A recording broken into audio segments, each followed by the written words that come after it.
अ, आज सिक्किम प्रदेश कङ्ग्रेस कमिटीको मुख्यालयमा सबै मिडियाका साथीहरूलाई स्वागत साथै न्यानो अभिवादन पठाउँदै चाहन्छु र म सोझै आज उहाँको परिचयतर्फ लाग्दैछु र हामी माझ हुनुहुन्छ अनेबल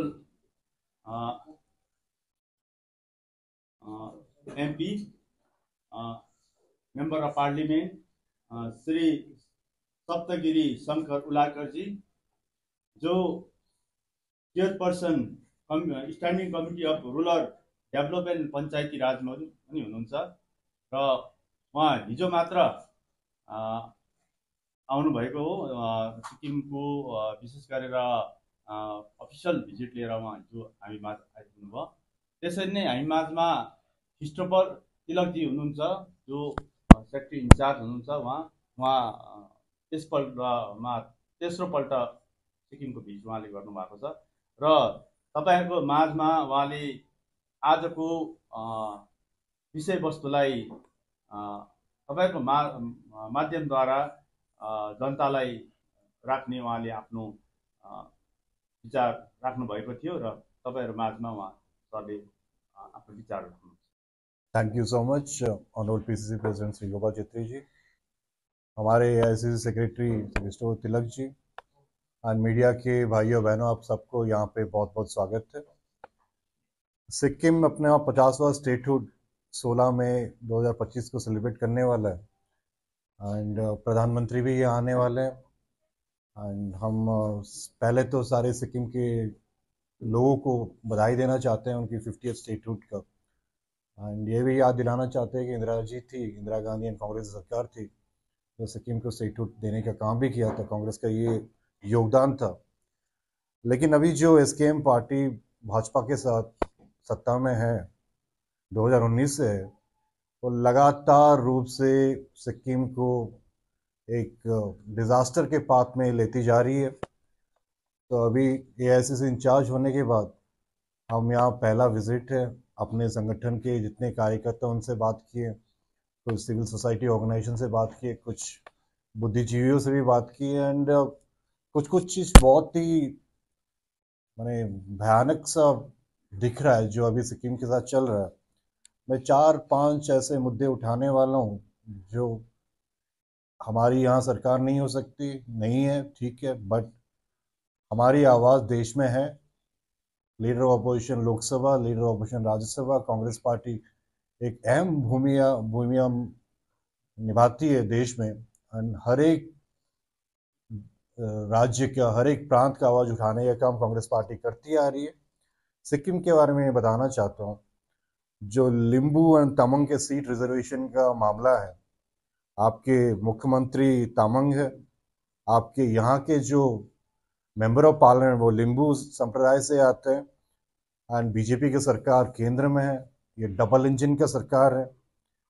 तो हमारा पहला क्वेश्चन है कि अभी तक लिम्बू तमंग इनके जो जनजाति है उनको आप सीट रिजर्वेशन असेंबली में क्यों नहीं दे पाए।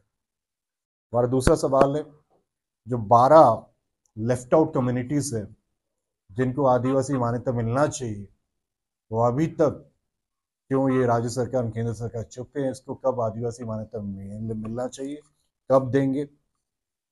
सीएजी का जो रिपोर्ट आया पावर डिपार्टमेंट के बारे में, उनका दूसरा रिपोर्ट 1.5 महीने पहले आया था एंड ये असेंबली में टेबल है। इसमें एक चौंकाना वाला चीज ये कि आउट ऑफ 3,410 करोड़ 3,410 करोड़ में रेवेन्यू जो जनरेट हुआ था पावर डिपार्टमेंट का, मात्र 1,484 करोड़ स्टेट के ट्रेजरी में गया, स्टेट के कंस्ट्रक्शन फंड में गया है। बाकी 1,925 करोड़ कहाँ गया, ये गोले साहब बताए, क्योंकि ये उठने वाला है पार्लियामेंट में। आप जितना डबल इंजन सरकार करके आप रफा दफा करते जा रहे हो, इसका जवाब तो आपको देना पड़ेगा कि 1,950 रुपया गया कहाँ। एंड बड़ी दुख की बात है कि सिक्किम ऊर्जा लिमिटेड तीसरा था, 60% स्टेक इन्होंने बेच दिया। रेवेन्यू कहाँ से आएगा। अभी मैं देख रहा था स्टेट का लोन बर्डन बढ़ते जा रहा है, कोई हिसाब किताब नहीं है, हेर फेर हो रहा है, करप्शन हो रहा है, भ्रष्टाचार हो रहा है।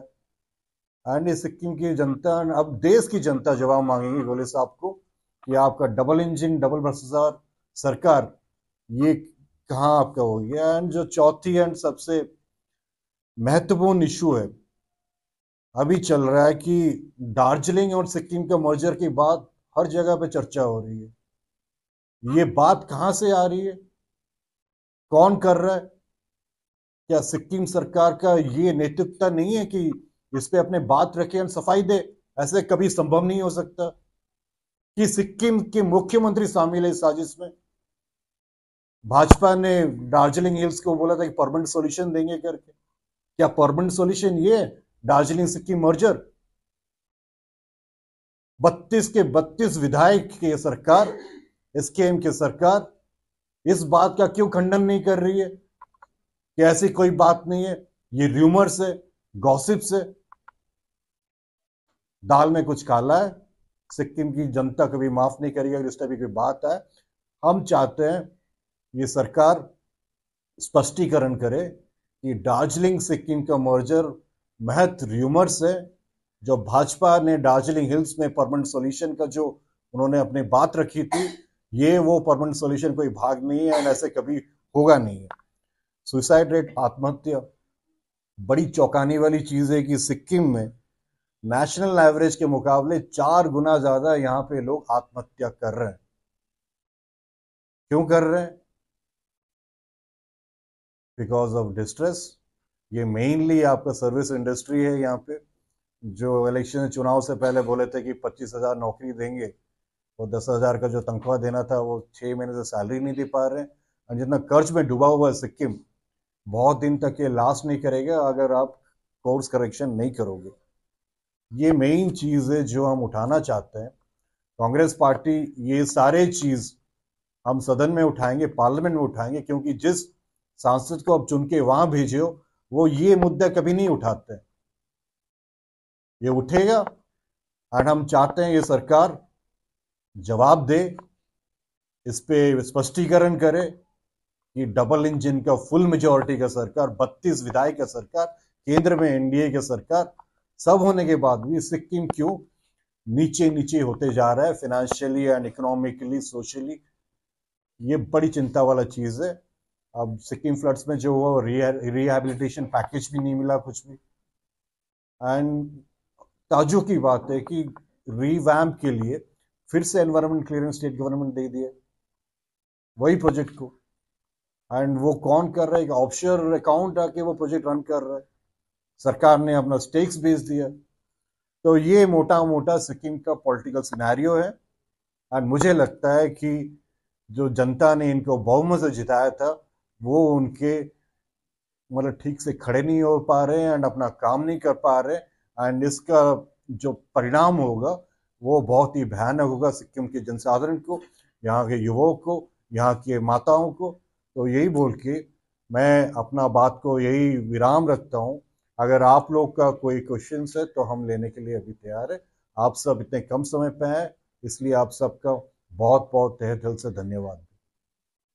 जो बातें आपने रखी है इसमें सबसे पॉलिटिकल जो डिमांड है, जो लिंगो तामांग का इशू हो और ट्राइबल का जो इशू हो, इसमें लिंगो तामांग का बात करें तो 2002 में उन लोगों को लिंगो ट्राइबल स्टेटस मिलने के बाद 4 to 14 आप लोगों की गवर्नमेंट थी सेंट्रल, और तब यहाँ की जो गवर्नमेंट थी वो यूपीए की पार्टनर थी और 2006 में यह डिलिमिटेशन हुआ था। तो कांग्रेस क्यों फेल हुई, यूपीए गवर्नमेंट क्यों फेल हुई कि 2006 में उन लोगों को सीट नहीं दे पाई? तो ये सरकार भी तो 11 साल से सरकार में है। आप लोग अब कुछ नहीं हुआ पहले, इसका मतलब ये नहीं कि आप कभी भी नहीं दोगे। हम कुछ नहीं किए थे इसलिए हम विपक्ष में है। यहाँ पे 0 विधायक है हम लोग का। कुछ कारण था जो सरकार हम लोग नहीं कर पाए, अगर मानते हो। तभी 11 साल से मोदी सरकार है, डबल इंजन की सरकार 6 साल से, अभी क्यों नहीं कर रहे हो? सवाल तो वही है कि अभी क्यों नहीं हो रहा है। आप लोग के दिन में तो डिलिमिटेशन हुआ था, अभी तक डिलिमिटेशन नहीं हुआ है। आप लोग के दिन में तो डिलिमिटेशन भी हुआ था, तो क्यों नहीं दे पाए? बात तो वो भी तो आता है ना, अभी तक डिलिमिटेशन नहीं हुआ है, आप लोग के दिन में तो डिलिमिटेशन हुआ था। नहीं हुआ था, अभी नहीं दे पाए। उसका जो कारण था वो पिछले सरकार का था।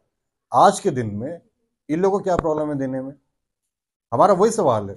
ठीक है, हम लोग नहीं कर पाए कुछ कोई कारण से, इसलिए तो हम विपक्ष में है। अभी तो ये सरकार फुल मेजोरिटी, अभी दे दो आप। नहीं तो मना कर दो, हम नहीं देना चाहते। और तो जो आप यही मेन मुद्दा है। सिक्किम दार्जिलिंग का जो मर्जर का इश्यू आपने जो रेज किया, आप लोगों के पार्टी के यहाँ के जो एसपीसीसी के जो पूर्व अध्यक्ष थे मनोज पटेल, उनका एक एलिगेशन है कि आप लोगों के पार्टी के नेता जयराम रमेश और अभी आप लोगों के पार्टी में नहीं है गुलाम नबी आजाद, उन दोनों ने इस वर्ष टारगेट करने के लिए उनको बोला था। ये इस बात एलिगेशन को सिक्किम दार्जिलिंग मर्जर के इश्यू को एड्रेस करने के लिए आपके पूर्व अध्यक्ष जो अध्यक्ष थे उनको बोला गया था कि जयराम रमेश और गुलाम नबी आजाद थे। अभी तक आप लोग गुलाम नबी आजाद आप लोगों के पार्टी में नहीं है, तो उन लोगों ने, वो दोनों ने आप लोगों को उनको बोला था कि इस पर काम कीजिए बोल के, और एक यूपीए का या कांग्रेस का एजेंडा है बोल के जब पार्टी से रिजाइन दिया था तब उन्होंने बोला था। इस पर क्या?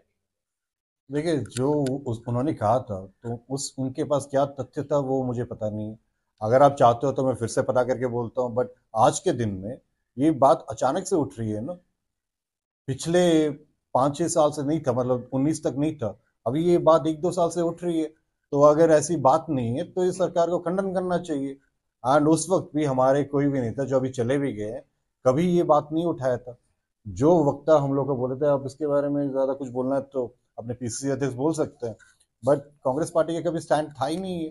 उनका आरोप है जयराम रमेश जी भी है, अभी भी आप लोगों के पार्टी के नेता है वो। तो ये जयराम सर से आपको पूछना चाहिए एंड हम ये पूछेंगे, बट हमारा कभी था नहीं। हमारा मेन मुद्दा है कि इस बात को आपको खंडन करना चाहिए। इस बात को, बात अगर है कुछ स्पष्टीकरण करना चाहिए, खासकर सिक्किम के मुख्यमंत्री को करना चाहिए।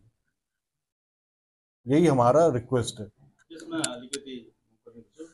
जब भरतजी प्रेसिडेंट पीसीसी प्रेसिडेंट रहे थे, उनको उसी समय उन्होंने वो बात नहीं की। जब रिजाइन करने के बाद जब पार्टी से अलग हुए, तो पार्टी से अलग होकर वो बात करना, वर्बली बात करना, तो उनका एक वो स्टैंड भी हो सकता है पार्टी का। कोई एलिगेशन लाने के लिए उसका कोई स्टैंड रेजिग्नेसनको एउटा रिजनमा उहाँले भन्नुभएको थियो, एउटा reason, one of the reason चाहिँ त्यो पनि एउटा थियो उहाँको। उहाँले अब हामी साथमा थियौँ है। साथमा हुँदाखेरि जबसम्म अध्यक्ष हुनुभयो उहाँ, त्यो समय उहाँलाई भनेको थियौँ, त्यो हामीसँग पनि राख्नु भएन त्यो कुरा। जब उहाँ अध्यक्षदेखि बाहिर जानुभयो तब उहाँले भन्नुभयो। अब हरेक राजनीतिक पोलिटिसियनहरूले त्यही गर्दैछ, एउटा पार्टीभित्र बसेर जब उहाँहरू त्यो पार्टीमा हुनुहुन्छ त्यति बेला त्यो पार्टीभित्र के हुँदैछ त्यो कुरा निकाल्नु हुँदैन। जब पार्टी छोडेर जानुहुन्छ त्यो कुरा निकाल्नुपर्छ भने त्यो त एउटा पोलिटिकल स्ट्यान्ड पनि हुनसक्छ। किन जानुको लागि एउटा केही न केही कारण चाहिन्छ हो, त्यो कारणहरू बनाइन्छ। यो पोलिटिकल एउटा स्ट्यान्ड नै हो नि, त्यसलाई स्ट्यान्डको रूपमा लिइन्छ। Gopalji, let us not get diverted from the key issues of today which is basically happening in Sikkim. 65% of your population are below 45 years. What is the future for them? It is not about just political parties. The idea of forming the state was to benefit the people of Sikkim. So let us keep focus on the key issues of corruption and the other issues. And the questions related to the future of Sikkim will be very much useful for the people of Sikkim. इसमें I just want to add, हमेशा ये होता है कि जब भी हम बेरोजगारी की बात करते हैं, पार्लियामेंट की बात करते हैं, इट्स वेरी इंपॉर्टेंट। अब बेरोजगारी की बात करते हैं, महंगाई की बात करते हैं, ये लोग औरंगजेब बाबर की बात करते हैं। ये होता है उनका डाइवर्शनिंग टैक्टिस। 11 साल काफ़ी लंबा टाइम है, 6 साल भी काफ़ी लंबा टाइम है। डबल इंजन की सरकार है, पूरा फुल मेजॉरिटी है। आपको हमारी सवाल का जवाब दो कि आज के डेट में आप क्या कर रहे हो। औरंगजेब बाबर को जाने से कोई फ़ायदा नहीं है, टीपू सुल्तान पे जाने से भी कोई फ़ायदा नहीं है। आप आज के डेट में क्या चल रहा है सिक्किम में, उसका जवाब दीजिए। One more point I would like to add. We should take the case of Manipur also, where the former CM Biren Singh was very much encouraged by the Home Minister and the present central government, and he was projected beyond his stature. The same way, the present CM in Sikkim is also taking it as a personal publicity machinery, and he is trying to project himself only rather than really working for the people of Sikkim. This is something which you people will have to highlight. Instead of worrying about the roads which is connecting from Bagdogra airport, which is the nearest airport, where it takes more than 4.5 hours, and for all medical facilities, it is unfortunate that the people of Sikkim have to go to Siliguri. and for most of the jobs, you will have to migrate. Yesterday, while coming here, we had food just near Rangpur. People have worked in South India, most of them 4 or 5 years, and they are coming back and trying to settle down here. So instead of focusing on all issues of employment, education, health, let us not get unnecessarily diverted into this entertainment politics, which is just highlighting few leaders, and they are very happy to keep the youngsters focused on all these trivial issues rather than focusing on the livelihood issues of Sikkim. This is my request, and uh, our member of parliament, who is also in charge of 4 states, along with him, I am also working here. In the next 2 months, along with our PCC president, we will be visiting all the 6 districts to find out what is the situation of the people over there, what are the local issues in each district, and we will also try to strengthen our organization to connect with the local people and create awareness regarding these issues which has been highlighted by our in charge today. So I request all the media people also to give appropriate importance for the subject which is being discussed. Thank you very much.